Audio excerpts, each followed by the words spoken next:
Hello everyone, আমার আরও একটা মিনি ব্লগে তোমাদের সকলকে ওয়েলকাম। আশা করি তোমরা সবাই ভালো আছো। তো আজ আমি আমার মাকে নিয়ে ডাক্তারের কাছে এসেছিলাম, কারণ দাঁতের সমস্যা। তো এখানে তো অনেক সময় চলে গেল, প্রায় 3 ঘন্টার কাছাকাছি। তো আমি ভাবছি কখন বাড়ি যাব, কারণ বাড়িতে গিয়ে আমার আবার অন্য একটা জায়গায় যেতে হবে। তারপর তো বাড়িতে এসে স্নান করে খাওয়া দাওয়া সেরে তাড়াতাড়ি করে রেডি হয়ে আমি বেরিয়ে পড়েছি সেই জায়গাটায় যাওয়ার জন্য। আর আমি রেডি হয়ে যাচ্ছিটা কোথায় এটাই ভাবছো তো? আরে ভিডিওটা দেখতে থাকো, তারপরেই তো জানতে পারবে যাচ্ছিটা কোথায়। আমি অনেক সময় ধরে দাঁড়িয়ে আছি, ব্যাটারা তাও আসছে না। এত সময় ধরে দাঁড়িয়ে থাকতে থাকতে তোমার মাজা, পা, হাত সব ব্যথা করছে, তবু ওদের আসার নাম নেই। আর জানো তো, আজ আমার প্রচণ্ড জ্বর ছিল, সঙ্গে মাথার যন্ত্রণা, তার সঙ্গে আবার হাত পা ব্যথা।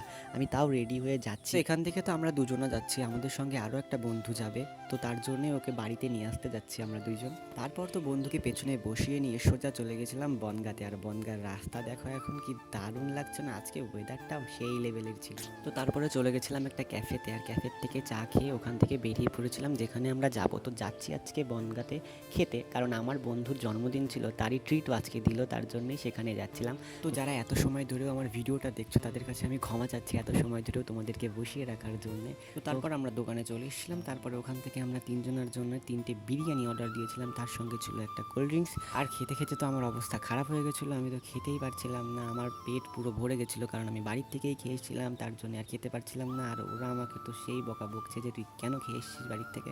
ওখান থেকে ফোনের গ্লাস লাগিয়ে সোজা বাড়িতে চলে আসছিলাম। তো আজকের ভিডিও এইটুকুই, ভালো লেগে থাকলে অবশ্যই একটা কমেন্ট করে যেও।